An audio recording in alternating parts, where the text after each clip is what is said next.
When CEO Claire Whitmore halted a $100 million deal seconds before signing, the entire boardroom thought she'd lost her mind. Until they discovered the shocking truth about who really saved her company. The quiet night janitor who spotted her fatal mistake would become the man who changed everything. But their forbidden love story would cost them both more than they ever imagined. What started as a simple "thank you" would spiral into corporate scandal, family betrayal, and a choice between a billion-dollar empire and true love. But Claire had no idea that the biggest betrayal was yet to come, and it would come from the person she trusted most.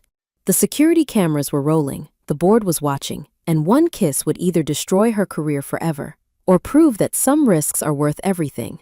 If you're watching this incredible love story unfold, hit that subscribe button and tell me where you're watching from, because you won't believe what happens next. Claire Whitmore straightened her blazer and stared at her reflection in the office window. The city lights twinkled below like scattered diamonds against black velvet. Tomorrow would change everything. She turned back to her desk, where papers covered every inch of the mahogany surface. The signing ceremony was less than 12 hours away. $100 million, the biggest deal in Whitmore Tech's history.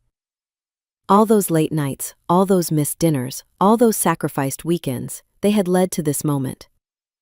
"Claire, we need to run through the presentation one more time." Graham Pike stood in her doorway, his gray hair perfectly styled despite the late hour. The chief financial officer always looked like he'd stepped out of a business magazine. Even at nearly midnight, his tie was straight and his shoes polished. She rubbed her tired eyes. "Graham, we've practiced this a dozen times. I know every slide by heart. The investors will be watching everything. Every word matters. Your mother specifically requested." "My mother isn't signing this deal. I am." Claire's voice carried more edge than she intended.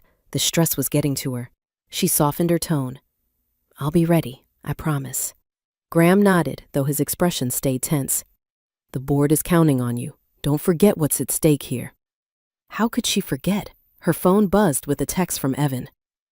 "Proud of you, babe. Can't wait to celebrate at the engagement party tomorrow night. You've got this." Claire smiled despite her exhaustion. Evan Klein understood the pressure she was under. They'd been together for 2 years, engaged for 6 months. He worked in marketing for a competing firm, but he always supported her career. The engagement party would be the perfect way to celebrate both the deal and their future together. After Graham left, Claire opened her desk drawer and pulled out a protein bar. Dinner again. She couldn't remember the last time she'd eaten a real meal that wasn't grabbed between meetings. Her assistant Tasha had left hours ago, reminding her to get some sleep. But sleep felt impossible. Her mother had called earlier with reminders about optics and maintaining the right image. The board expected perfection. The media would be watching. Everything had to go exactly right. Claire looked at the note on her desk, a reminder from the board about proper conduct during the signing. Public image mattered more than ever now. She was 28 years old, the youngest CEO in the company's history. Every move she made was watched and judged. She closed her laptop and gathered her things.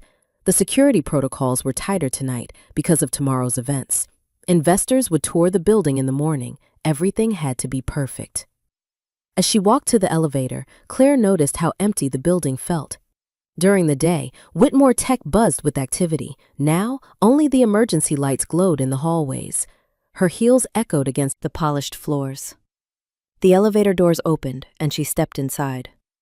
Through the glass walls, she could see into the main floor where her employees worked. In a few hours, some of them would arrive early to prepare for the ceremony. Tomorrow would either make her career or break it. The building settled into its nighttime quiet as Malik Johnson pushed his cleaning cart through the lobby. Mr. Alvarez sat behind the security desk, watching the monitors that showed empty hallways and dark offices. "Another late night for the executives," Alvarez said without looking up. He was 60 years old and had worked security at Whitmore Tech for 15 years. He'd seen plenty of big deals come and go. Malik nodded. He'd seen the lights burning on the top floors when he arrived for his shift. The cleaning staff knew to stay out of the way when important business was happening. Tomorrow, they'd been warned, the building would be full of important people. Media, investors, board members. You, make sure to keep your head down tomorrow, Alvarez continued. These people don't see us, but tomorrow, they really don't want to see us. You understand? Yes, sir. Malik had heard this speech before. Stay invisible, do the work, don't cause problems. He'd been cleaning offices for 3 years since he moved to the city to help his sister with her kids. It wasn't glamorous, but it was steady work with good health insurance. He pushed his cart toward the elevators. The executive floors were always last on his route. The important people worked late, but they eventually went home. Then it was his turn to make everything perfect for them again. At 29, Malik had learned to find satisfaction in simple things. A job done well, a paycheck that helped his sister pay for daycare, the quiet hours when he could listen to podcasts or think about the online business classes he was taking. He stepped off the elevator on the executive floor and began his routine. Empty the trash cans, wipe down the conference table, vacuum the carpets, clean the windows, make everything spotless for tomorrow. The boardroom was the most important space. This was where the signing would happen. Malik had overheard enough conversations to know this deal was huge for the company. He was careful with every surface, every detail. As he cleaned around the printer area, he noticed papers scattered on the floor. Someone had been working late and left a mess. He knelt down to gather the discarded drafts and summary sheets. One paper caught his eye. It was labeled, Final Model, in bold letters. Malik wasn't trying to read confidential documents, but something didn't look right. There was a number that seemed off. Way off. He looked around the empty office. Everyone was gone. He should just throw the paper away and finish his work. But the number kept bothering him. It was too big. By a factor of 10? Maybe more? Malik had always been good with numbers. In high school, he tutored other students in math. In college, before he had to drop out to help his family, he'd majored in accounting. The online business classes he was taking now dealt with financial models all the time. This number was definitely wrong. He set the paper on the corner of the printer and continued cleaning, but his eyes kept drifting back to it. If this was really the final model for tomorrow's signing, and if that number was wrong, someone needed to know. The next morning came too quickly. Claire arrived at the office before dawn, her second cup of coffee already half empty. The final preparations were a blur of activity. Tasha coordinated with the catering staff. Graham reviewed the presentation slides one final time. The marketing team set up cameras for the live stream. Everything ready? Claire asked as she adjusted her navy blue dress. She'd chosen it carefully, professional but not too severe, confident but not flashy. The investors are arriving at 9, Tasha reported. Media setup is complete. Graham has the final contracts ready for signatures. Claire nodded and walked to her office to review her notes one last time. Through her window, she could see news vans setting up in the parking lot. This was really happening. Her phone rang. Evan. "Good morning, future Mrs. Klein," he said, and she could hear the smile in his voice. "Big day." "The biggest," Claire agreed. "I'm nervous." "You shouldn't be. You've prepared for this for months. You're going to be amazing." He paused. "Oh, and my friend from the business journal will be there. He's excited to cover the story." "More pressure," Claire said with a weak laugh. "You thrive under pressure. It's one of the things I love about you." After they hung up, Claire felt a little better. Evan always knew what to say to calm her nerves. Tonight, after the signing, they'd celebrate with their families and friends. Tomorrow, she could finally breathe. But first, she had to get through the next few hours. The morning flew by in a whirlwind of handshakes and small talk. The investors toured the facility, impressed by the technology and the team. Claire answered their questions smoothly, confidently.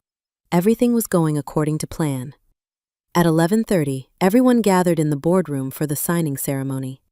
Cameras rolled, photographers snapped pictures. Claire stood at the head of the table, the contract spread before her, a pen in her hand. This was it. The moment that would define her career. She looked around the room at the faces watching her, board members, investors, media. Graham stood to her right, wearing a satisfied smile. Her mother sat in the back, perfectly composed as always. Claire picked up the pen and prepared to sign her name. Then Graham's phone buzzed. He glanced at it and frowned. He leaned over to whisper in Claire's ear. "We need to delay this by a few minutes. There's a small issue with one of the numbers." Claire's heart skipped a beat. "What kind of issue?" "Nothing major, just a formatting error. We'll fix it quickly." But Claire saw the worry in Graham's eyes. This wasn't a formatting error. This was something bigger. "Ladies and gentlemen," she announced to the room, her voice steady despite the panic rising in her chest. "We need just a few minutes to verify some final details. We want everything to be perfect." The room murmured with concern and curiosity. Claire stepped away from the cameras, following Graham to a corner of the room. "What's happening?" she whispered. "Someone from the night cleaning crew left a note about the financial projections. It's probably nothing, but—" Graham looked uncomfortable. "We need to double-check the calculations." Claire felt the world tilt slightly. A note from the cleaning crew? About their financial projections? She looked back at the room full of important people waiting for her to sign away $100 million. Her mother was watching her with sharp eyes. The investors were checking their phones. The cameras were still rolling. Everything she'd worked for was hanging in the balance. And somehow, it all depended on what a janitor had noticed in the middle of the night. 15 minutes later, Claire stood in a smaller conference room with Graham and two of their financial analysts. The main boardroom was full of people, drinking coffee and making polite conversation, waiting for the technical issue to be resolved. "Show me exactly what the note said," Claire demanded. Graham handed her a small piece of paper with neat handwriting. "I think there might be an error in the valuation model. The market growth projection seems too high, by a factor of 10. I could be wrong, but I thought you should check. MJ, night cleaning." Claire stared at the note. "MJ?" "Malik Johnson," one of the analysts said. "He's been working here for about 3 years. Quiet guy, never caused any problems." "And he thinks our numbers are wrong?" "We checked," Graham said quickly.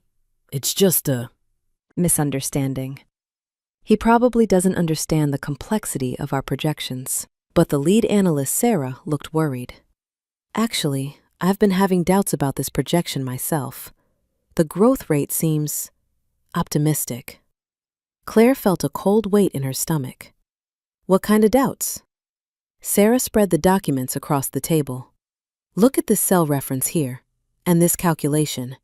If there's an error in the base assumptions—" She input some numbers into her laptop. Her face went pale.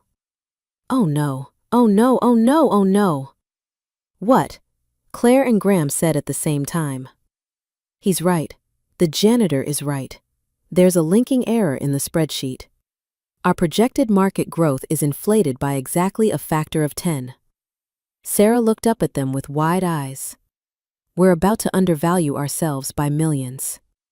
The room went completely silent. Claire sat down heavily in a chair. In the boardroom next door, $100 million worth of investors were waiting for her to sign contracts based on numbers that were completely wrong. A janitor, a night janitor, had spotted an error that her entire financial team had missed. "How do we fix this?" she asked quietly. "We need to recalculate everything," Sarah said. "It'll take at least an hour." "We can't keep the investors waiting for an hour," Graham protested. "They'll walk away." Claire closed her eyes and took a deep breath. When she opened them, her voice was steady and clear. "Then we tell them the truth. We found an error, we're fixing it, and we'll reschedule." "Claire, think about what you're saying," Graham warned. "The media is here. This will be a public embarrassment." "And signing a bad deal would be worse." She stood up. "Fix the numbers. I'll handle the room." As she walked toward the door, Graham called after her. "What do you want me to do about the janitor? He had no business reading confidential documents." Claire turned back to look at him. "The janitor just saved our company millions of dollars. I want to thank him." She walked back into the boardroom, where 40 pairs of eyes immediately focused on her. The cameras turned her way. Her mother leaned forward slightly. "Ladies and gentlemen," Claire began, her voice carrying easily across the room. "We've discovered an error in our financial projections that needs to be corrected before we proceed. Rather than sign an agreement based on incorrect information, we're going to take the time to get this right." The room erupted in murmurs. One of the investors stood up. "What kind of error?" "A calculation error that actually works in our favor," Claire said truthfully. "Our company is worth more than we originally projected. We'll have corrected numbers within the hour, and we can proceed from there." She looked directly into the main camera. "At Whitmore Tech, we believe in accuracy and transparency above all else. Thank you for your patience." As the room buzzed with conversation, Claire caught her mother's eye. Diane. Whitmore's expression was unreadable, but she gave a small nod. Maybe this wouldn't destroy her career after all. But first, she needed to find a janitor named Malik Johnson and figure out how he'd just saved her company. Claire found Malik in the employee break room on the 3rd floor, sitting alone at a small table with a cup of coffee and a book. He was younger than she'd expected, maybe her age, with kind eyes and strong hands. When he saw her approaching, he immediately stood up. "Ms. Whitmore, I'm sorry if I overstepped. I know I shouldn't have." "Sit down," Claire said, taking the chair across from him. "Please." Malik sat, but he looked ready to run at any moment. "You saved us," Claire said simply. "The error you caught would have cost us millions." He shook his head. "I just noticed something that didn't look right. I wasn't trying to interfere." "Where did you learn to read financial projections?" Malik hesitated. "I used to study accounting. Before life got complicated. I still take business classes online when I can afford them." Claire studied his face. There was intelligence there, and something else, a careful wariness, like he'd learned to expect disappointment. "You could have just thrown that paper away and finished your work. Why did you leave a note?" "Because it was the right thing to do." He met her eyes directly. "Your company employs a lot of people. If that deal went wrong, people could lose their jobs." Claire felt something shift in her chest. When was the last time someone had thought about her employees instead of just the profit margins? "I want to give you a reward," she said. "A bonus. This kind of attention to detail." "No," Malik shook his head firmly. "I don't want money. I just want to do my job and not cause problems." "You didn't cause problems. You solved them." "Please," Malik said quietly, "don't make me a story." Claire understood. A janitor correcting the CEO's math would be big news. The media would love the angle. But for Malik, that attention could be dangerous. She'd seen how the media could turn someone's life upside down. "Okay," she agreed. "No story. But I need you to know that what you did today matters." Malik nodded and started to stand. "I should get back to work." "Wait." Claire realized she didn't want him to leave yet. "What's your last name?" "Johnson." "Malik Johnson." She repeated it slowly. "Thank you, Malik Johnson." He gave her a small smile, the first she'd seen from him. "You're welcome, Miss Whitmore." After he left, Claire sat alone in the break room for a few minutes. In all the chaos of running the company, dealing with the board, managing the media, she'd forgotten that real people worked here. People like Malik, who cared enough to speak up, even when it wasn't his job.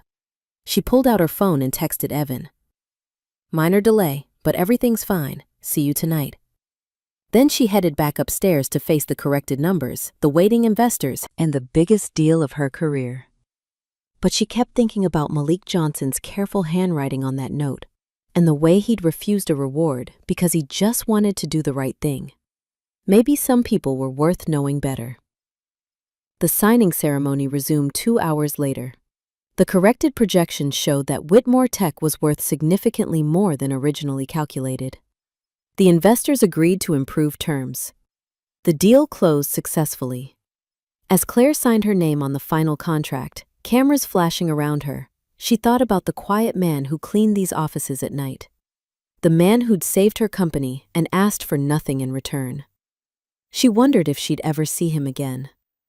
What she didn't know was that someone in the office had been paying attention to the delayed signing, the rumors about a janitor, and the whispered conversations in the hallways. By the time Claire left the building that evening to meet Evan for their engagement party, a message was already spreading through the company's internal chat system. CEO halted a $100 million deal because Janitor said so. The story was just beginning. The engagement party was everything Claire had imagined it would be. Elegant, perfect, suffocating. She stood in the corner of the hotel ballroom, champagne glass in hand, watching Evan work the room. He moved from group to group with easy confidence, telling the story of the day's successful signing. The story got a little bigger each time he told it. And then Claire made the brilliant decision to double-check everything before signing, he was saying to a cluster of business reporters. That's the kind of leadership that makes her so special. Claire forced a smile when people congratulated her. Yes, the deal was amazing. Yes, she was proud of the outcome. No, she couldn't share all the details yet. But every time someone praised her brilliant leadership, she thought about Malik Johnson sitting alone in the break room, refusing a reward and asking not to be made into a story. "You look tired." Diane Whitmore appeared at her elbow, elegant in a black dress that probably cost more than most people made in a month. "This should be the happiest day of your life." "It is," Claire said automatically. "Just a long day." "The board is very pleased. Graham says the improved terms will boost our stock price significantly." Diane studied her daughter's face. "You handled the delay well. Very professional." Claire nodded, taking another sip of champagne. Professional. That seemed to be the highest compliment anyone could give her. "I should go find Evan," she said. "People want to congratulate us together." But as she moved through the crowd, Claire felt like she was watching the party from outside herself. Everyone was so excited about the money, the prestige, the media coverage. No one seemed to care about how the deal had actually been saved. Her phone buzzed with notifications. The company's internal chat system was lighting up with messages about the day's events. She'd have to check those later. Right now, she needed to be the perfect CEO, the perfect fiancée, the perfect daughter. She just wished it didn't feel so lonely. 3 days later, Claire arrived at the office to find Graham waiting in her office with a grim expression. "We have a problem," he said without preamble. Claire set down her coffee and laptop bag. "What kind of problem?" "The janitor problem." Graham pulled out his tablet and showed her a screenshot of the company's internal messaging system. "Take a look at this." Claire read the messages with growing horror. "Heard the CEO took financial advice from the night janitor. Is that even legal?" "My friend in facilities says Malik Johnson has been reading confidential documents for months." "Why does a cleaning person have access to financial information anyway?" "Maybe we should check our own math more carefully if the janitor is catching our mistakes." "This is getting out of hand," Graham continued. "People are questioning our competence. They're questioning your judgment." Claire scrolled through more messages. Most were just gossip and speculation, but the tone was getting nastier. "How did this start?" she asked. "Someone saw you talking to him in the break room. Someone else connected it to the signing delay. You know how these things spread." Claire did know. Corporate gossip traveled faster than email. "What do you recommend?" "We need to shut this down, fast." Graham's expression was serious. "Issue a statement that there was a minor calculation error that was caught during routine review. No mention of outside input, and maybe relocate Mr. Johnson to a different shift." "Relocate him?" "Move him to day cleaning, different area of the building, away from sensitive information." Claire stared at Graham. "You want to punish him for helping us?" "I want to protect the company from the appearance of impropriety." "Claire, think about this from the board's perspective. If word gets out that our CEO is taking financial advice from a janitor," he spotted an error, a critical error, that our own team should have caught. Graham leaned forward. "This makes us look incompetent. It makes you look unprofessional." The word hung in the air between them. Unprofessional. In corporate speak, that could mean anything from poor judgment to inappropriate behavior. "I'll handle it," Claire said finally. After Graham left, Claire sat alone in her office, staring out at the city skyline. She pulled up Malik's employee file on her computer. 3 years of perfect reviews. No absences, no complaints, no problems. Until he tried to help her. Her phone rang. Evan. Hey, beautiful. How are you feeling about all the media coverage? Claire had been avoiding the news articles about the signing. I haven't really looked. You should. The Business Journal piece is great. Really plays up your leadership skills. He paused. Though there are some weird rumors floating around online about how you found the error. Something about a janitor? Claire's stomach tightened. Just gossip. That's what I figured. I told my journalist friend to ignore that angle. Doesn't fit the narrative anyway. Evan's voice was cheerful. Smart, successful CEO catches error through careful leadership. Much better story. After they hung up, Claire realized that Evan had already decided what the truth should be. Just like Graham, just like the board probably would. The truth was messy and complicated. It made people uncomfortable. But the truth was also that Malik Johnson had saved her company, and now he was being treated like a liability instead of a hero. Claire made a decision. She picked up her phone and called the facilities department. This is Claire Whitmore. I need you to connect me with Malik Johnson. Claire found Malik in the parking garage during his break, sitting in an old Honda Civic with the windows down, eating a sandwich and listening to what sounded like a podcast about small business management. She knocked gently on the passenger side window. He looked startled to see her, quickly turning off the audio and rolling down the window. Miss Whitmore, is everything okay? Can I sit down? I'd like to talk to you. Malik hesitated, then unlocked the passenger door. Claire slid into the seat, grateful for the privacy of the underground garage. I wanted to thank you again, she began, and to apologize. Apologize for what? For the gossip, for the rumors. I know people are talking, and I'm sorry you're being dragged into it. Malik was quiet for a moment. It's not your fault people talk. It is if I don't stop it. Claire turned to face him. Graham wants to move you to day shift, away from the executive floors. I figured that might happen. Malik's voice was careful, neutral. I don't want that to happen. Why not? He met her eyes directly. Might be easier for everyone if I just stayed out of the way. Claire studied his face. There was resignation there, but also something else. Hurt, maybe, or disappointment. Because you did the right thing, and you shouldn't be punished for it. And because you think I might catch another mistake? The question was asked quietly, but Claire heard the edge in it. She realized how her words might sound, like she only cared about his usefulness. No, she said firmly. Because you're good at your job. You've been here for 3 years without any problems, and you deserve to be treated with respect. Malik relaxed slightly. Thank you. They sat in comfortable silence for a moment. Claire noticed he kept his car very clean, despite its age. A small stack of business textbooks sat on the back seat. Can I ask you something? She said. Why did you really leave that note? You could have just ignored the error. Malik was quiet for a long time. When he spoke, his voice was thoughtful. My dad worked for a company that went under when I was in high school. Bad decisions at the top. Hundreds of people lost their jobs. He looked out the windshield. I've seen what happens when the people making the big choices don't pay attention to the details. Claire felt something tighten in her chest. Is that why you left school? When your dad lost his job? Among other reasons. Malik's smile was sad. Life gets complicated fast when the money runs out. I'm sorry. It wasn't your fault. He looked at her curiously. Can I ask you something now? Sure. Why do you care? About what happens to me, I mean. You've got a company to run.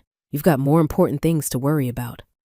The question caught Claire off guard. She thought about the engagement party, surrounded by people who only seemed to care about money and status. She thought about Graham's concern for optics and Evan's careful narrative management.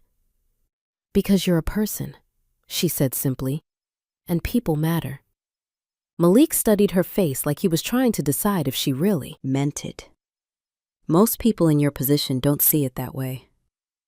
Maybe that's the problem. This time, Malik's smile reached his eyes.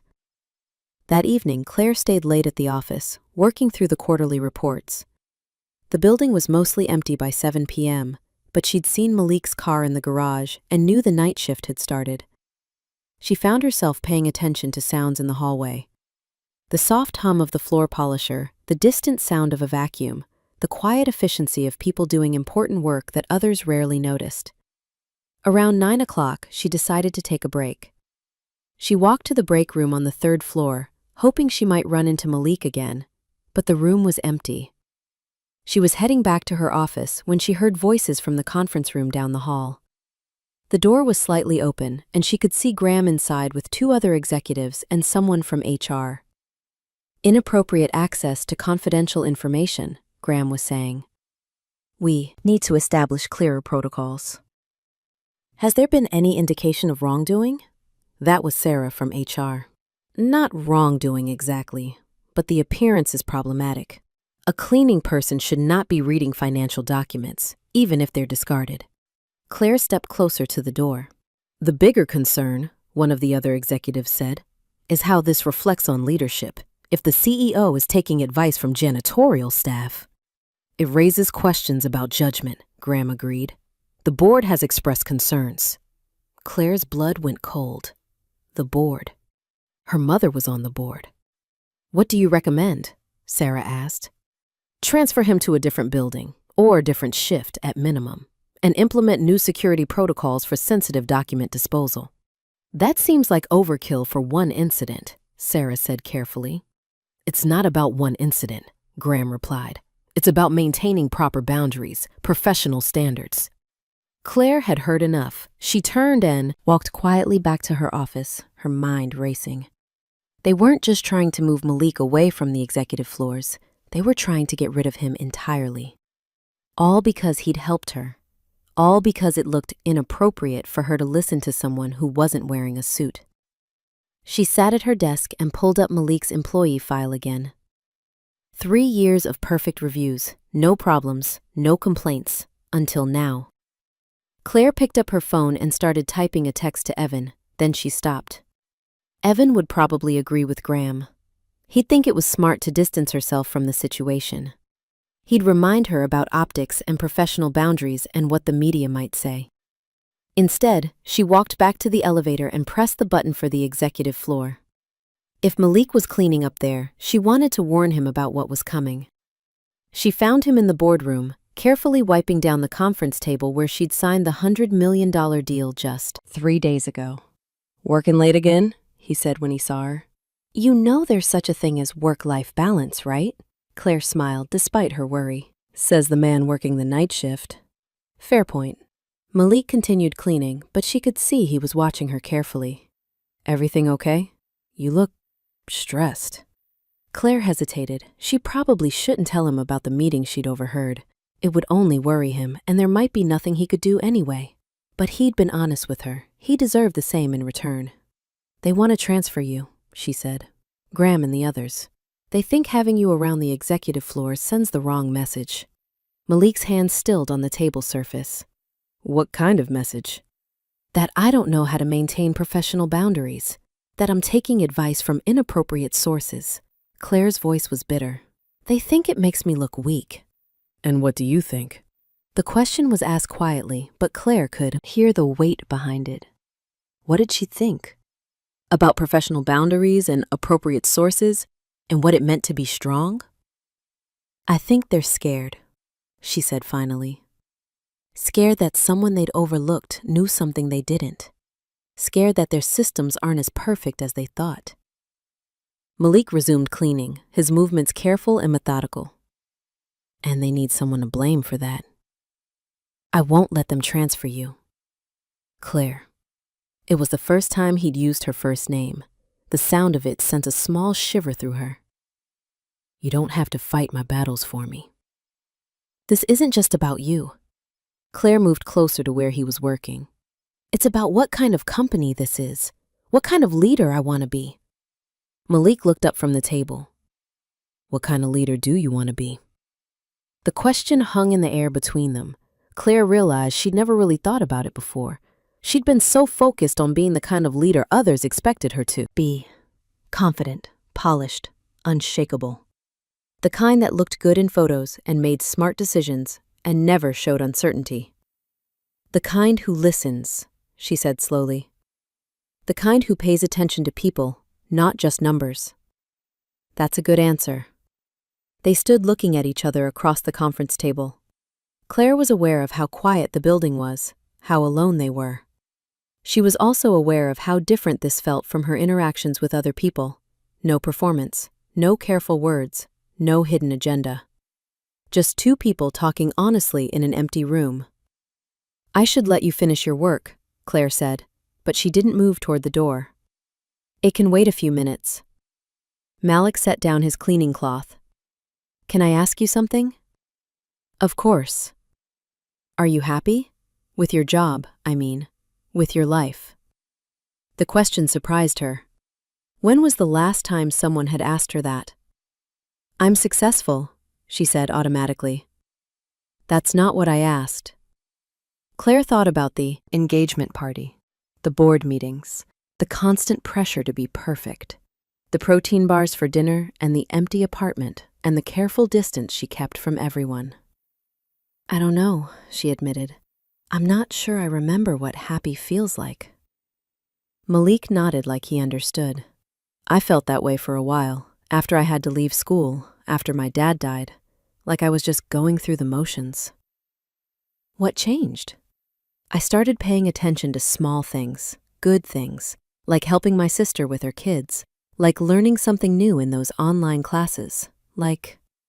He smiled. Like knowing I helped save someone's company, even if I can't tell anyone about it. Claire felt tears prick at her eyes. When was the last time she'd paid attention to small, good things? Thank you, she said. For what? For asking, for caring, for... She gestured around the empty boardroom. For all of it. Malik's expression grew serious. Claire, about this transfer thing, maybe it would be better if I just... No. Her voice was firm. Don't you dare. Don't let them make you disappear because they're uncomfortable with the truth. And what's the truth? Claire met his eyes directly. The truth is that you're one of the best people in this building. And if they can't see that, the problem isn't with you. For a moment, neither of them spoke. Then Malik smiled, a real smile that transformed his entire face. Thank you, Claire. The way he said her name made something flutter in her chest, something warm and unexpected and completely inappropriate. She was engaged. He worked for her company. They barely knew each other. But standing there in the empty boardroom, under the fluorescent lights, Claire felt more herself than she had in months. I should go, she said reluctantly. Drive safe, Malik said. And Claire, try to get some sleep. The world will still be here tomorrow.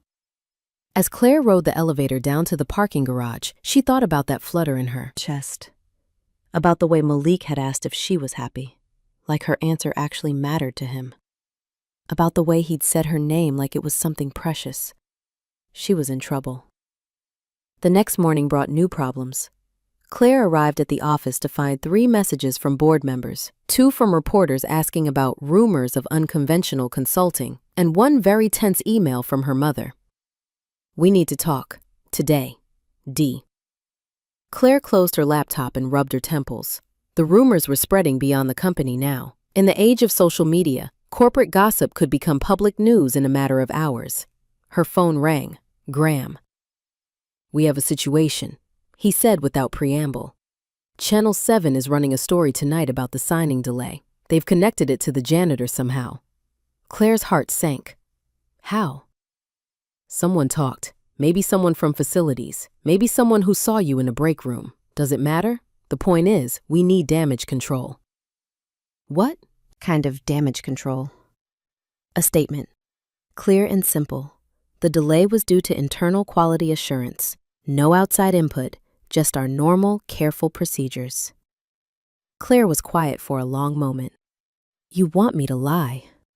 I want you to protect the company and yourself. Claire, if this story portrays you as someone who can't make decisions without consulting the janitorial staff. The janitorial staff saved us millions of dollars. That's not how it will be reported. Graham's voice was getting strained. "They'll make it sound like you don't trust your own team, like you're in over your head." Maybe I am, Claire thought. Maybe everyone could see something she couldn't, that she was too young, too inexperienced, too willing to listen to the wrong people. "I'll think about it," she said. "Think fast. The story airs at 6. After Graham hung up, Claire sat alone in her office, watching the city wake up below her windows. People walked to work, carried coffee, checked their phones. Normal people living normal lives, unaware that her career might be imploding. She thought about Malik, who was probably at home now, sleeping after his night shift. Did he know that helping her might cost him his job? Did he regret leaving that note? Claire picked up her phone and almost called him. Then she remembered. She didn't have his number. She didn't even know where he lived. She knew more about the quarterly revenue projections than she did about the man who'd saved her company. That felt wrong. A knock on her door interrupted her thoughts. Tasha peered in. "Your mother is here to see you," she said quietly. "She looks determined." Claire sighed. "Send her in." Diane Whitmore swept into the office in a cloud of expensive perfume and barely contained frustration. She closed the door firmly behind her and turned to face her daughter. "What exactly is going on here, Claire?" "Good morning to you too, Mother." "Don't be flip with me. I've had 3 board members call me this morning. There are rumors about you taking advice from a janitor. About inappropriate relationships. About poor judgment." Diane sat down across from Claire's desk. "Talk to me." Claire looked at her mother, perfectly dressed, perfectly composed, perfectly disappointed. How could she explain the past few days? How could she make someone like Diane understand why Malik Johnson mattered? "A member of the night cleaning staff noticed an error in our financial projections," Claire said carefully. "I took his concerns seriously. It turned out he was right." "And that's all?" "That's all." Diane studied her daughter's face. "Then why do you look guilty?"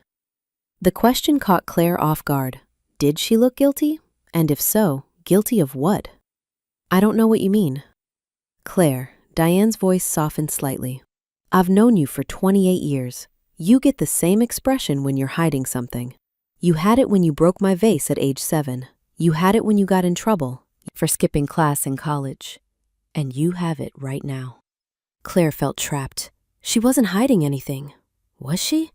Except maybe she was hiding the way her pulse quickened when Malik smiled, the way she'd looked forward to seeing him again, the way she'd felt more understood in 10 minutes of conversation with him than in months of interactions with anyone else. "There's nothing inappropriate happening," she said, finally. "But there could be," Diane said quietly, "if you're not careful." The words hung in the air. Claire wanted to protest, to say that Diane was wrong, that she would never risk her career or her engagement for someone she barely knew. But sitting there under her mother's knowing gaze, Claire realized something that terrified her. She was starting to care about Malik Johnson as more than just a helpful employee. And from the way her heart was racing, just thinking about him, she was in much deeper trouble than anyone knew. "What do you recommend?" Claire asked, quietly. "Distance," Diane said immediately. "Professionally and personally. Let Graham handle the media. Let HR handle the employee situation. And for God's sake, stay away from that man until this blows over. His name is Malik. I don't care what his name is. I care about your future." Diane leaned forward. "Claire, you're at a critical point in your career.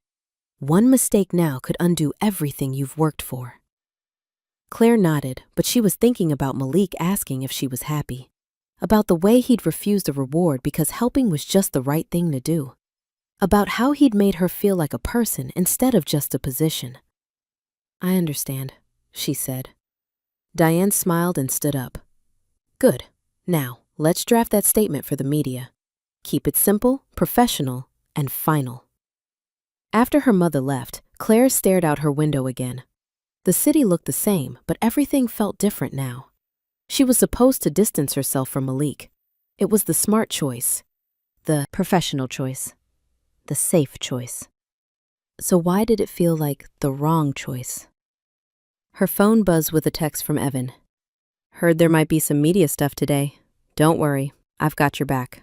Love you. Claire stared at the message for a long time before typing back, love you too. But as she sent it, she realized she wasn't sure she meant it anymore. And that scared her more than any news story ever could. The news story was worse than Claire had imagined. She sat in her living room at 7 p.m., watching Channel 7's business segment with growing horror. The reporter was young, ambitious, and clearly excited about the angle.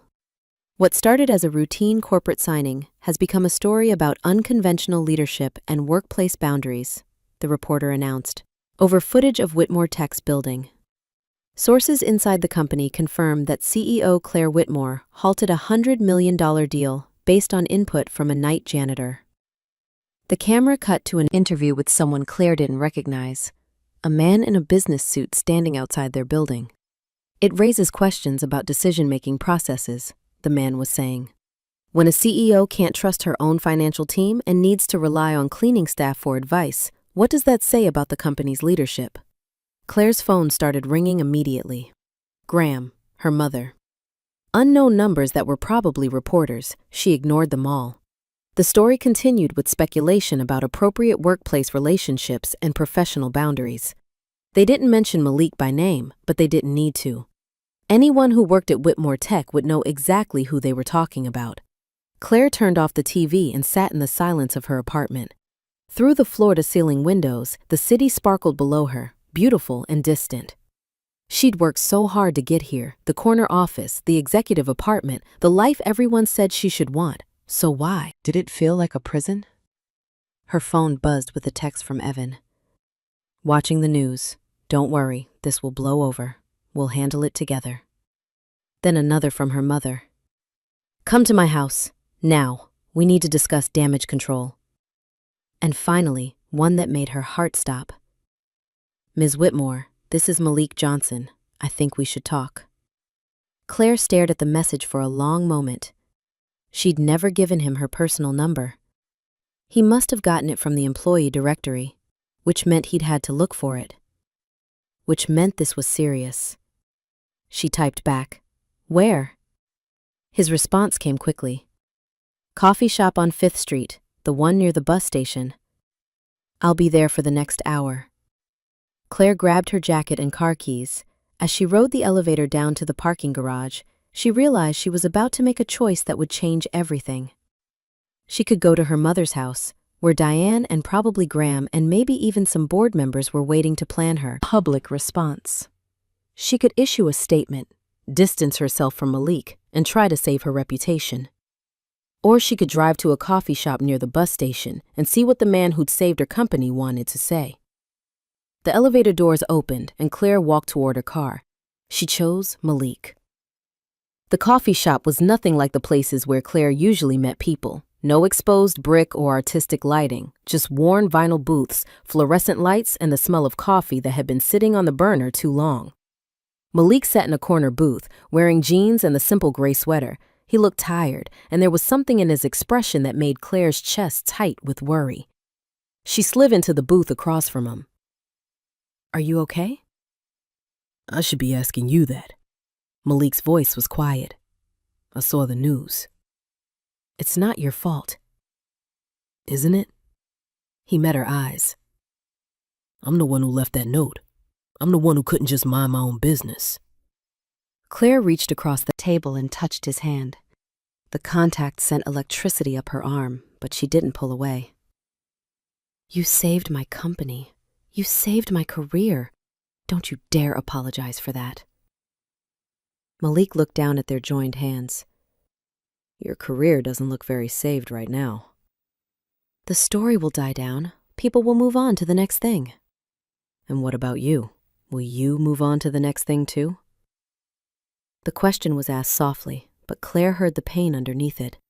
She realized that Malik was protecting himself, preparing for her to walk away. "Is that what you think I'm going to do?" "I think you're a successful CEO with a lot to lose. I think your family and your team and your fiancé are probably telling you to cut ties with the night janitor who's causing you problems." Malik's smile was sad. "I think you'd be smart to listen to them." Claire studied his face. "What do you want me to do?" I want you to do what's best for you, even if that means pretending we never met. The words hit Claire like a physical blow. Is that what you want? To pretend we never met? Malik was quiet for a long time. When he spoke, his voice was barely above a whisper. No, but what I want doesn't matter here. It matters to me. They sat in silence, still holding hands across the small table. Around them, the coffee shop buzzed with ordinary life, college students studying, an elderly couple sharing a piece of pie, a mother bouncing a crying baby, normal people with normal problems. Claire felt like she was standing at the edge of a cliff, looking down into the unknown. I need to tell you something, she said finally. Malik waited. I haven't been able to stop thinking about you. Since that first night in the break room, since we talked in your car, since yesterday in the boardroom. Claire's heart was racing, but she forced herself to continue. I know it's complicated. I know it's probably a terrible idea, but I need you to know that you matter to me, not because of what you did, for the company, because of who you are. Malik's eyes searched her face. Claire. I know I'm engaged. I know you work for my company. I know there are 100 reasons why this is impossible. Claire's voice was steady, but her hands were shaking. But I also know that I've never felt this way about anyone before, and I'm tired of pretending I don't. For a moment, neither of them spoke. Then Malik turned his hand over and laced their fingers together. I haven't stopped thinking about you either, he admitted, and that scares me. Why? Because I've learned not to want things I can't have. It's easier that way. Malik's thumb traced across her knuckles. But you make me want things I thought I'd given up on. Like what? Like being seen for who I really am. Like having someone care about my dreams. Like... He paused. Like having someone choose me even when it's hard. Claire felt tears prick at her eyes. What if I want to choose you? Then you need to understand what that means. I'm not just a janitor, but I'm not a millionaire either. I live in a 1-bedroom apartment and send most of my paycheck to my sister. I drive a 12-year-old car and buy my clothes at discount stores. Malik's voice was matter-of-fact, but Claire could hear the underlying vulnerability. I can't give you the life you used to. What if I don't want the life I'm used to? Are you sure about that? Because once people start talking, really talking, there's no taking it back. Your reputation, your career, your family's approval, all of it will be at risk. Claire thought about the engagement party, the board meetings, the careful performances she gave every day. She thought about Evan's ambitious plans for their future, her mother's expectations, the life that had been mapped out for her since she was a child. Then she thought about sitting in Malik's car, feeling understood for the first time in years. She thought about his gentle questions and his refusal to accept a reward and the way he made her want to be a better person. I'm sure, she said. Malik squeezed her hand. Then we need to be smart about this. No secrets, no hiding, but no unnecessary drama either. If we're going to do this, we do it honestly. What does that mean? It means you need to end your engagement, not because of me, but because you deserve to be with someone who makes you happy. It means I need to find a new job because the conflict of interest is real, whether we want to admit it or not. Malik's expression was serious, and it means we both need to be prepared for people to judge us, criticize us, and try to tear us apart. Claire felt a flutter of fear. Everything he was saying was true. This wouldn't be easy, but easy wasn't always right. Okay, she said.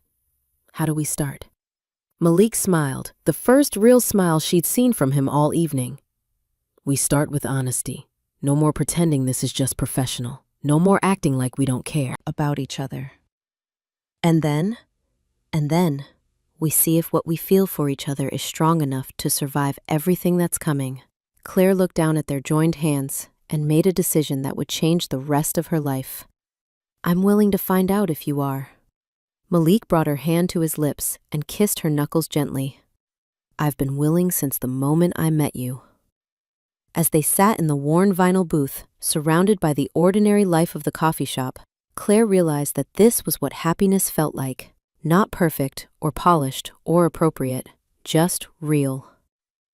The next morning, Claire arrived at the office early and went straight to Graham's office. "I need to speak with you about the Malik Johnson situation," she said. Graham looked up from his computer, relief evident on his face. "I'm glad you've come to your senses. I've drafted a statement that should. I'm not going to distance myself from him." Graham's relief turned to alarm. "Claire, what are you saying?" "I'm saying that Malik Johnson is a good man who helped our company, and I won't throw him under the bus to save face." "This isn't about throwing him under the bus. This is about professional appropriateness, about maintaining boundaries." Graham stood up and closed his office door. "Claire, I've been getting calls from board members all morning. They're concerned." "About what exactly?"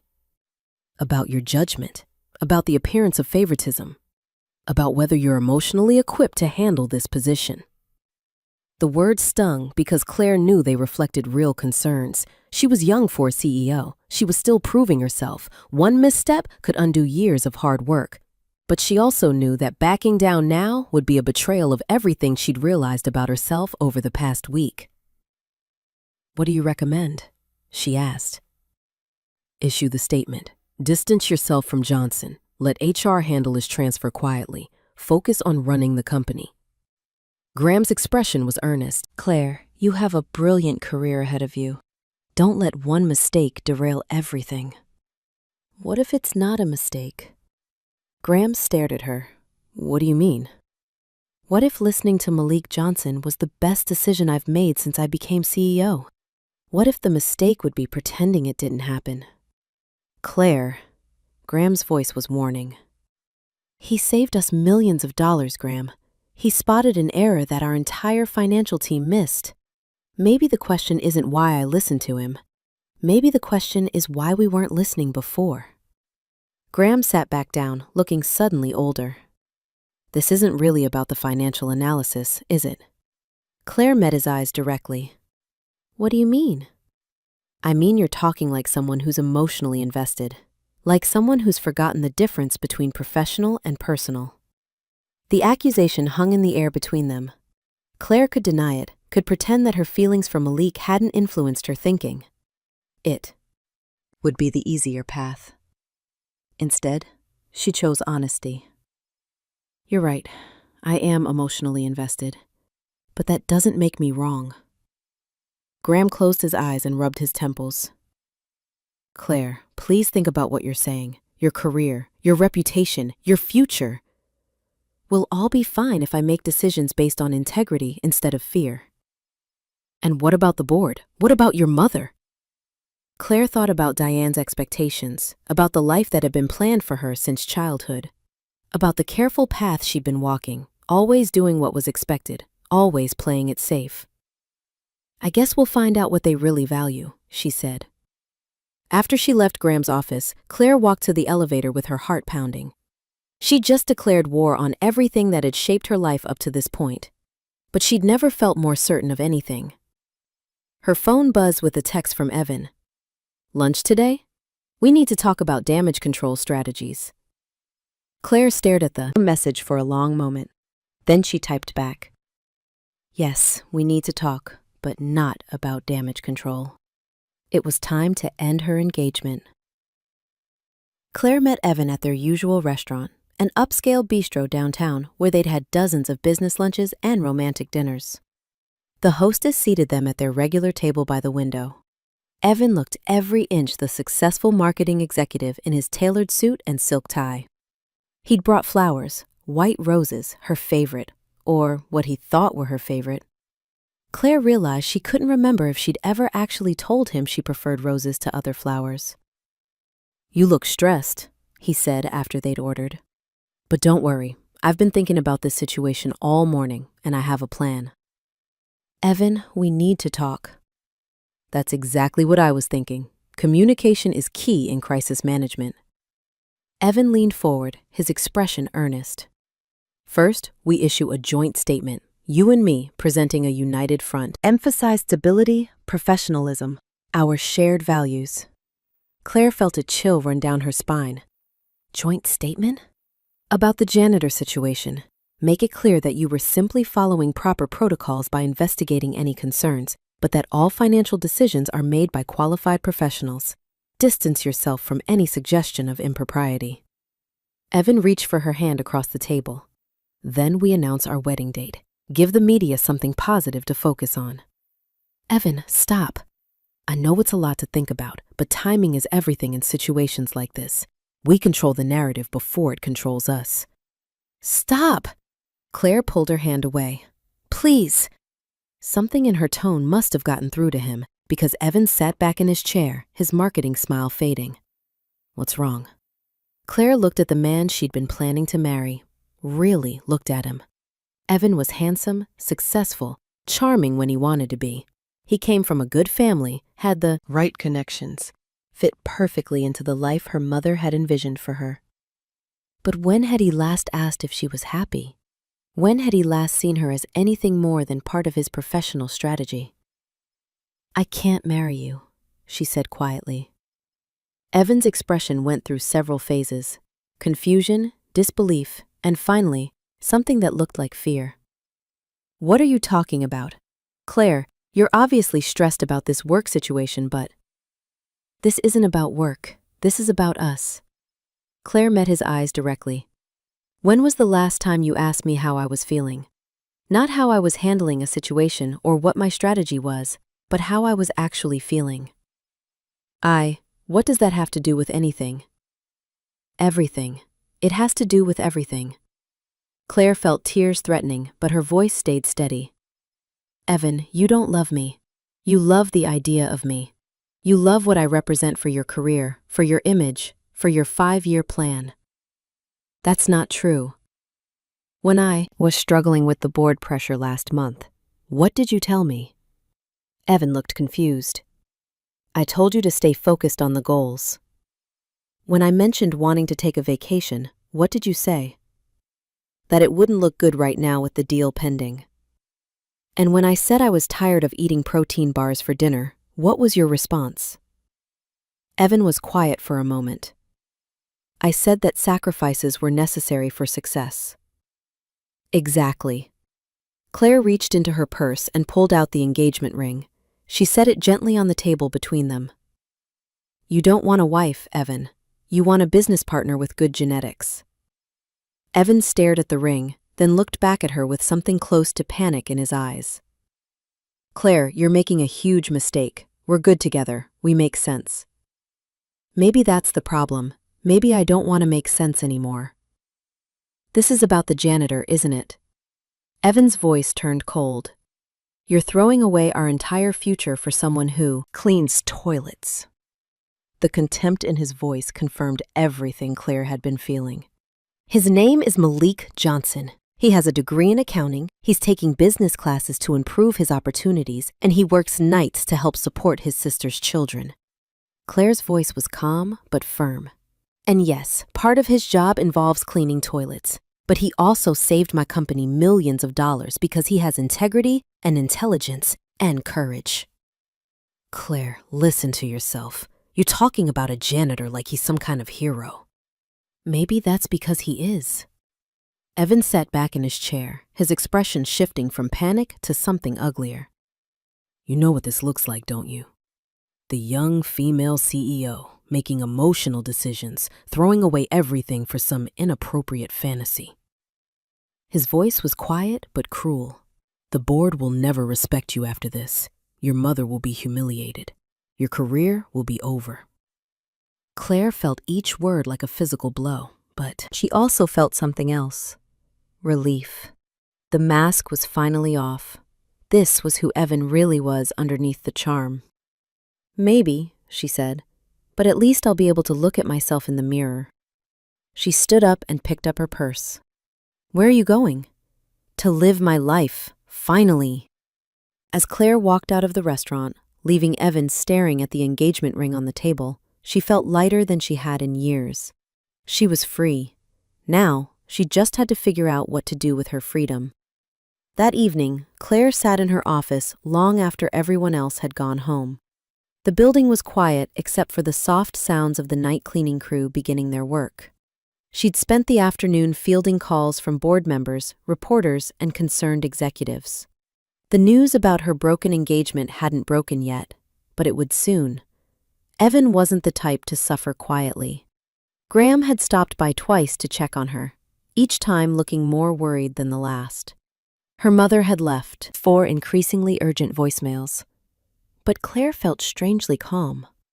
For the first time in her adult life, she'd made a decision based purely on what felt right, not what looked good or made strategic sense. It was terrifying and liberating at the same time. A soft knock on her office door interrupted her thoughts. She looked up to see Malik standing in the doorway, wearing his cleaning uniform and holding a trash bin. "Sorry to interrupt," he said. "I can come back later." "No, please, come in." Claire gestured to the chair across from her desk. "Actually, close the door." Malik set down the trash bin and closed the door, then sat down across from her. In the soft light of her desk lamp, he looked younger somehow, vulnerable. "I heard about your engagement," he said quietly. "News travels fast around here. Are you okay?" The simple question, asked with genuine concern, nearly undid her. When was the last time someone had asked if she was okay and really wanted to know the answer? "I think so. It was the right thing to do." Claire studied his face. "Are you okay? I know today has been difficult for you too." Malik shrugged. "I've decided to give my notice tomorrow." Claire felt her heart sink. "Malik, no, you don't have to." "Yes, I do." His voice was firm but not unkind. "Claire, I care about you too much to be the reason your career gets destroyed." "What if I don't want you to protect me? And what if I need to protect myself too?" The words were spoken softly, but they hit Claire like a punch to the stomach. She realized that while she'd been thinking about her own reputation, her own choices, Malik had been dealing with something else entirely. "What do you mean?" "I mean I'm a black man in a mostly white corporate environment, and I'm being accused of having an inappropriate relationship with my white female boss." Malik's voice was matter-of-fact, but Claire could see the pain in his eyes. "Do you know what that looks like? Do you know what kind of danger that puts me in?" Claire felt sick. She'd been so focused on her own struggles that she hadn't fully considered what this situation meant for Malik, the assumptions people would make, the threats he might face. "I'm sorry," she whispered. "I didn't think." "I know you didn't, and I don't blame you for that. But Claire, if we do this, if we try to be together, it won't just be about corporate politics or family expectations. It'll be about race and class and every ugly assumption people make when they see us together." "And you don't think it's worth it?" Malik was quiet for a long time. "I think you're the most amazing woman I've ever met. I think you're brave and intelligent and beautiful, and I think I could fall in love with you without even trying." Claire's breath caught. "But?" she prompted. "But I also think you need to understand what you'd be signing up for. The stares, the comments, the assumptions about why we're together.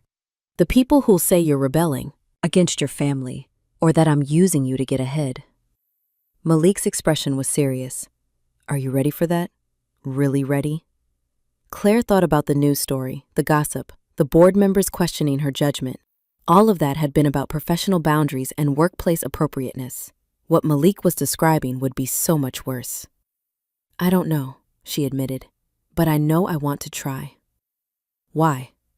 "Because when I'm with you, I remember who I am, underneath all the expectations and pressure. Because you make me want to be better. Because..." Claire took a deep breath. "Because I think I'm falling in love with you too." For a moment, they just looked at each other across her desk. Then Malik smiled, a real, unguarded smile that transformed his entire face. "In that case," he said, "maybe we should figure this out together." Claire felt her heart soar. "Does that mean you're not giving your notice?" "It means I'm going to talk to HR about transferring to a different department. Remove the conflict of interest while keeping my job." Malik's expression grew serious again. "And it means we take this slow. Public, but slow. Give people time to get used to the idea." "And if they don't? Get used to it, I mean." "Then we deal with that when it happens, together." Claire stood up and walked around her desk. Malik stood too, and they faced each other in the quiet office. "I'm scared," Claire admitted. Me too. But I want this. I want you. Even if it cost you everything else? Claire thought about the life she'd been living, successful but lonely, prestigious but empty. She thought about the future she'd been heading toward with Evan, filled with strategic decisions and careful appearances. Then she thought about Malik's gentle questions and his honest answers and the way he made her feel like herself. The everything else isn't worth having if I can't have you too, she said. Malik reached up and touched her face gently. Are you sure? Instead of answering with words, Claire stood on her tiptoes and kissed him. The kiss was soft at first, tentative. Then, Malik's arms came around her and Claire melted into him, feeling like she'd finally come home. When they broke apart, both of them were breathless. Okay, Malik said quietly. Let's do this. Let's do this, Claire agreed. Neither of them noticed the security camera in the corner of the office or the fact that the cleaning cart Malik had left in the hallway was clearly visible through the glass wall. Neither of them saw Graham Pike standing in the shadows of the hallway, having returned to retrieve some files he'd forgotten. And neither of them realized that by tomorrow morning, everything would change again. But for that moment, standing in each other's arms in the quiet office, they were just two people who had chosen love over fear, and that felt like enough. Claire woke up to 17 missed calls and 43 text messages. She sat up in bed, her heart racing as she scrolled through the notifications. Her mother, Graham, board members, reporters, even some numbers she didn't recognize. The first text message told her everything she needed to know. It was from Tasha, sent at 5:47 a.m. Check the news. Now. Claire fumbled for her laptop and pulled up the Channel 7 website. The headline made her blood turn to ice. CEO caught in romantic embrace with janitor employee. Below it was a grainy security camera photo that clearly showed her and Malik kissing in her office. The timestamp read 8:47 p.m. from the night before. Claire's hand shook as she read the article. It was worse than she'd imagined. The reporter had somehow gotten quotes from unnamed sources within the company, painting a picture of inappropriate workplace relationships, poor judgment, and CEO misconduct. But the worst part was the last paragraph. Sources confirmed that Ms. Whitmore ended her engagement to marketing executive Evan Klein earlier this week, allegedly to pursue a relationship with the custodial employee. Mr. Klein was not available for comment, but associates say he is devastated by the betrayal. Claire closed the laptop and buried her face in her hands. This was a disaster, not just for her, but for Malik. His name was in the article now, along with speculation about his motives and opportunistic behavior. Her phone rang. Graham. Emergency board meeting, he said without preamble. 1 hour. Don't talk to any reporters. Graham. 1 hour, Claire. Your career depends on it. The line went dead. Claire sat on the edge of her bed, trying to think clearly through the panic. An emergency board meeting meant they were considering removing her as CEO. The photo was damaging enough, but combined with the broken engagement and the ongoing speculation about her judgment, she picked up her phone and called Malik. It went straight to voicemail. Malik, it's Claire. I know you've probably seen the news. I'm so sorry. Call me as soon as you get this. Then she got dressed for what might be the last board meeting of her career. The boardroom felt different when you were fighting for your professional life. Claire sat at the head of the polished mahogany table, facing 8 board members who held her future in their hands. Her mother sat 3 seats to the right, her expression carefully neutral. Claire, began James Morrison, the board chairman, I think we all know why we're here. Claire nodded. I assume you want my resignation. We want an explanation, said Margaret Chen, the longest-serving board member. Help us understand how we went from celebrating the biggest deal in company history to reading about our CEO's love life in the morning news. Claire took a deep breath. She could lie, minimize, blame the media for distorting innocent interactions. It would be the smart play. Instead, she chose honesty.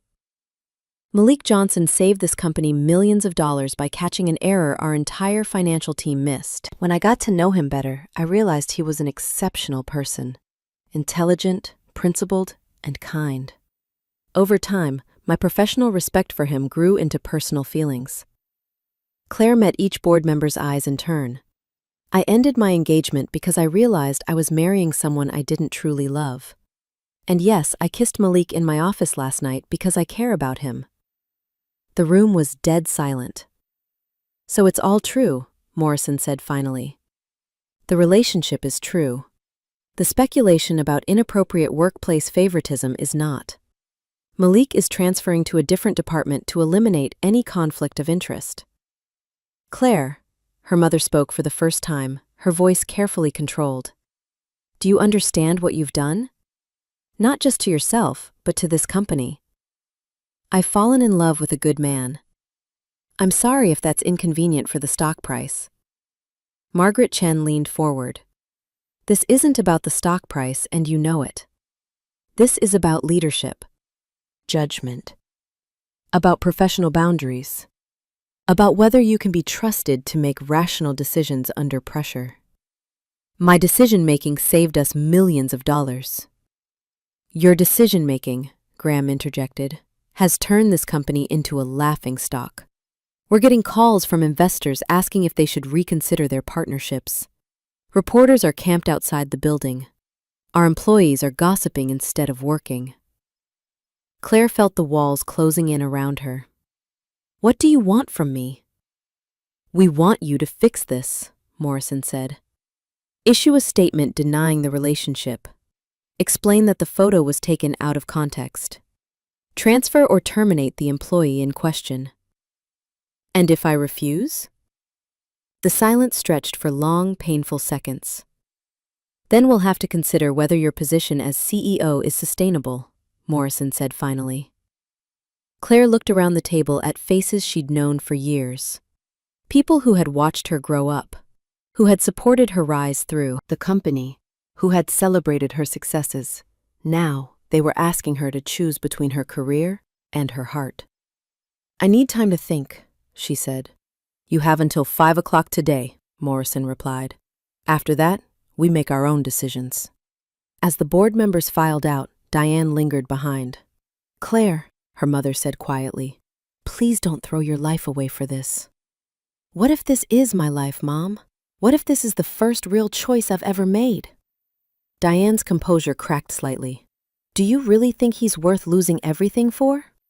Claire thought about Malik's gentle questions, his refusal to accept rewards he hadn't earned, the way he saw through her corporate mask to the person underneath. I think maybe everything else isn't worth having without him. Diane shook her head sadly and walked out, leaving Claire alone in the boardroom where she'd signed her biggest deal just days before. Now she had to decide if she was brave enough to risk losing everything for love. Claire found Malik in the parking garage, sitting in his car with the engine running. For a moment, she thought he was leaving for good. Then she saw that he was just sitting there, staring straight ahead. She knocked on the passenger window. He looked startled, then rolled it down. I was hoping you'd call me back, Claire said. I was trying to figure out what to say. Malik's voice was strained. Claire, I am so sorry. This is all my fault. How is this your fault? I should have been more careful. I should have known there were cameras. I should have... Malik, stop. Claire opened the passenger door and got in. This isn't your fault. If anything, it's mine. I'm the one who should have known better. They sat in silence for a moment, surrounded by the echoes of the parking garage. I saw the news, Malik said finally. It's bad. Very bad. They made me sound like some kind of gold digger. Like I seduced you for money or access or... He laughed bitterly. Like any of... That was even possible. Claire reached for his hand. None of that matters. The people who know us know it's not true. Do they? Because I spent the morning getting looks from my coworkers that suggest otherwise. Malik's voice was tired. Someone left a note on my locker, calling me an opportunistic. He stopped himself. Well, Let's just say it wasn't nice. Claire felt sick. Malik, I'm so sorry. Don't apologize. Just tell me what happens now. What did the board say? Claire hesitated, then decided he deserved the truth. They gave me an ultimatum: deny the relationship and distance myself from you, or lose my job. Malik was quiet for a long time. And what are you going to do? I don't know. Yes, you do. Malik turned to face her. Claire, look at me. She met his eyes. You've worked your entire life to get where you are. You've earned that position. You're good at what you do, and you make a difference. His voice was gentle but firm. I won't be the reason you lose that. What are you saying? I'm saying maybe the board is right. Maybe we should end this before it goes any further. Claire felt like he'd punched her in the stomach. Is that what you want? What I want doesn't matter. What matters is that you have a future, and I won't be responsible for destroying it. What about your future? What about what you want? Malik smiled sadly. I'm a night janitor who didn't finish college. I'll be fine. But you, Claire, you could change the world. Don't give that up for me. Claire stared at him, seeing the pain he was trying to hide behind his noble words. This was him protecting her again, just like he tried to do from the beginning. But this time, she wasn't going to let him. You want to know what I want? She said, her voice stronger than she felt. I want to be with someone who sees me as a person, not a position. I want to wake up next to someone who asks if I'm happy, not just if I'm successful. I want to build a life with someone who has integrity and courage and kindness. Claire, I want you, Malik. Not your job or your status or what you can do for me. You. The man who refused a reward because helping was just the right thing to do. The man who asked if I was happy when no one else cared. The man who makes me want to be better than I am. Malik's eyes were bright with unshed tears. You could have anyone, he said quietly. I don't want anyone. I want you. Even if it cost you everything? Claire thought about the board meeting, about her mother's disappointment, about the career she'd built from the ground up. Then she thought about the life she'd been living before Malik. Successful but empty, prestigious but lonely. I'd rather have a real life with you than a fake life without you. For a moment, neither of them spoke. Then Malik leaned over and kissed her, soft, desperate, and full of everything they couldn't say. When they broke apart, Claire rested her forehead against his. So what do we do? He asked. We fight, Claire said. Together. At 4:30 p.m., Claire walked into the boardroom for the second time that day, but this time she wasn't alone. Malik sat in the chair beside her, wearing his best shirt and tie. He looked nervous but determined. Claire had asked him to be there, and despite his protests, he'd agreed. The board members looked surprised and uncomfortable to see him. Claire, Morrison said carefully, we weren't expecting additional attendees. Malik has as much right to be here as anyone, Claire replied. Since his future is being decided along with mine. Graham shifted uncomfortably in his seat. Claire, we agreed that 5 o'clock was your deadline for a decision. I've made my decision. Claire stood up, feeling steadier than she had all day. I won't deny my relationship with Malik because it's not something I'm ashamed of. I won't distance myself from a good man because other people are uncomfortable with my choices. And I won't sacrifice my integrity to preserve appearances. So you're choosing him over your career? Margaret Chen asked. I'm choosing honesty over politics. I'm choosing real relationships over strategic alliances. I'm choosing to be the kind of leader who treats all people with respect, regardless of their job title. Morrison leaned back in his chair. Claire, we respect your convictions, but let me finish. Claire's voice was calm but firm. You want to know about my judgment? My judgment saved this company millions of dollars. You want to know about my leadership? My leadership comes from listening to good ideas, regardless of where they come from. You want to know about my character? My character won't let me throw a good man under the bus to save my own reputation. The room was silent. So here's my decision, Claire continued. I will continue to do my job as CEO to the best of my ability. I will maintain appropriate professional boundaries with all employees, including Malik, who is transferring to a different department. And I will not apologize for recognizing excellence wherever I find it. She sat back down and reached for Malik's hand. If you want to remove me as CEO for falling in love with a good man, then do it. But know that you'll be removing the person who just secured the biggest deal in company history, the deal that's going to make all of you very wealthy over the next 5 years. Morrison and the other board members exchanged glances. Claire could see them calculating the scandal versus the success, the gossip versus the profits. Perhaps, her mother said quietly, we should consider whether this situation is really worth destroying everything Claire has built. Margaret Chen nodded slowly. The media attention will die down eventually. It always does.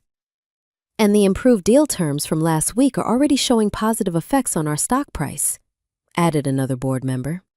Morrison looked around the table, reading the room. All right, Claire.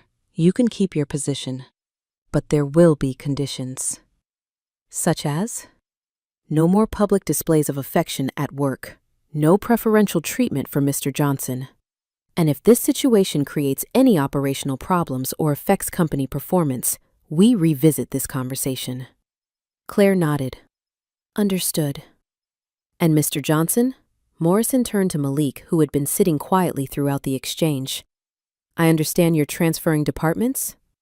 Yes, sir, to eliminate any conflict of interest. Good, see that you do.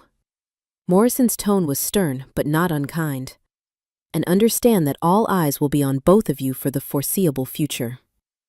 We understand, Malik replied. After the board members filed out, Claire and Malik sat alone in the boardroom. I can't believe we survived that, Claire said. You were amazing. Malik squeezed her hand. Scary, but amazing. I meant what I said, about choosing you. I know, and I choose you too, all of it, the good, the bad, and the complicated. Claire smiled. So what happens now? Now we figure out how to make this work, day by day. Are you scared? Malik considered the question. Terrified, but also hopeful. Me too. As they sat in the boardroom where everything had started, Claire realized that she felt lighter than she had in years. Not because the struggle was over. She knew there would be more challenges ahead. But because she was finally living authentically. She was finally free. 3 months later, Claire stood in the kitchen of Malik's apartment, trying to figure out his coffee maker. It was a far cry from the espresso machine in her executive office, but she was learning to appreciate the simplicity. You're overthinking it, Malik said, coming up behind her and wrapping his arms around her waist. It's just coffee, not rocket science. I'm used to having assistants handle the complicated stuff, Claire replied, leaning back against his chest. Lucky for you, I'm an excellent teacher. The past 3 months had been challenging. The media attention had been intense at first, with reporters following them and analyzing their every public appearance. Social media had been brutal, with opinions ranging from romantic support to harsh criticism. But gradually, the story had faded from the headlines. Other scandals took its place. The company's continued success helped quiet the doubters. More importantly, Claire and Malik had learned to navigate their new reality together. He transferred to the facilities management department, where he was implementing efficiency improvements that were saving the company money. She'd thrown herself into running Whitmore Tech with renewed energy and focus. They were careful at work, professional but not cold, respectful of boundaries but not afraid to acknowledge their relationship. It helped that Malik's new supervisor was supportive and that several employees had privately expressed their approval of the couple. The hardest part had been Claire's family. Her mother had eventually come around, especially after meeting Malik and seeing how happy Claire was. But it had taken time, difficult conversations, and patience from everyone involved.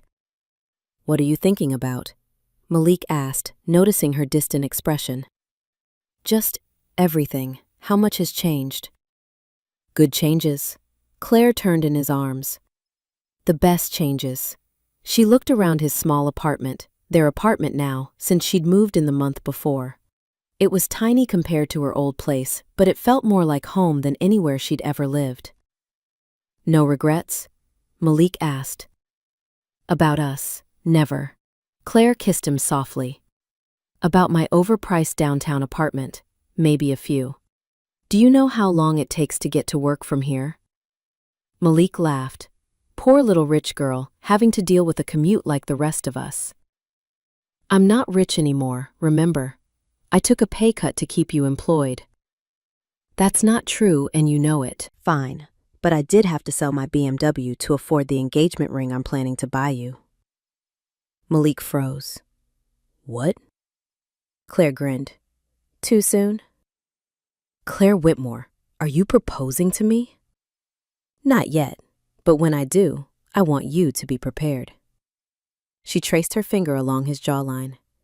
Think you can handle being a CEO's husband? I think I can handle anything as long as you're with me. Even the gossip, the assumptions, the people who always wonder what you're really after? Malik's expression grew serious. Even that. Because I know who I am, and I know who you are, and I know what we have together. The rest is just noise. Claire felt her heart swell with love for this man who taught her the difference between success and happiness, between being respected and being loved. I love you, she said. I love you too. As they stood in the small kitchen, holding each other in the morning light, Claire thought about the path that had brought them here, all the risks they'd taken, all the challenges they'd faced, all the assumptions they'd proven wrong. It hadn't been easy. It probably never would be completely easy. But it was real, and it was theirs, and that was more than enough. 6 months later, the quarterly board meeting had a very different feel than the emergency session that had nearly ended Claire's career. Profits are up 18% from last year, Graham reported, looking more relaxed than he had in months. The efficiency improvements in facilities management alone have saved us over $2 million. Claire smiled as she listened to the report. Malik's transfer to facilities had turned out to be beneficial for everyone. His analytical skills and attention to detail were perfect for streamlining operations. Excellent work, Morrison said. Any other business? Actually, yes, Claire stood up. I have an announcement to make. The board members looked at her expectantly. Malik Johnson has proposed to join the company's management training program. Given his performance over the past 6 months and his educational background, I think he'd be an excellent candidate. Margaret Chen raised an eyebrow. Is there a conflict of interest concern? Not anymore. Claire held up her left hand, showing the simple but beautiful engagement ring Malik had given her the week before. As my fiancé, he'll recuse himself from any decisions involving my compensation or performance reviews, and I'll do the same for any matters directly affecting his career advancement. The room was quiet for a moment. Then Morrison smiled. Well, he said, I suppose congratulations are in order. Thank you, Claire replied. We're very happy. After the meeting, Claire walked back to her office with a spring in her step. The company was thriving, her relationship with the board was stronger than ever, and she was engaged to the love of her life. Her assistant Tasha looked up as she passed. How did it go? Very well. Oh, and Tasha, can you clear my calendar for lunch today? I'm taking my fiancé to celebrate. Tasha grinned. Right away, Miss Whitmore. Claire walked into her office and closed the door, then picked up her phone to call Malik. Hey, he answered on the first ring. How did it go? They said yes to the management program. You start next month. Seriously? Seriously. Congratulations, Mr. Johnson. You're officially on the corporate track now. I love you, Malik said softly. I love you too. Now get ready for lunch. We're celebrating at that expensive place downtown. Claire, you know I can't afford. My treat. Consider it an investment in my future husband's career. After they hung up, Claire stood at her office window, looking out at the city below. A year ago, she'd been standing in the same spot, preparing for the deal that would change everything. She never could have imagined that the change would come not from the deal itself, but from a quiet night janitor who'd cared enough to speak up. Now, That man was going to be her husband, and Claire couldn't wait to see what they would build together. Some stories didn't end with dramatic gestures or grand romantic scenes. Sometimes they ended with something better. Two people choosing each other, day after day, through all of life's complications and challenges. Sometimes they ended with quiet, lasting love, and that, Claire thought as she prepared to go meet Malik for their celebration lunch, was the best kind of ending of all.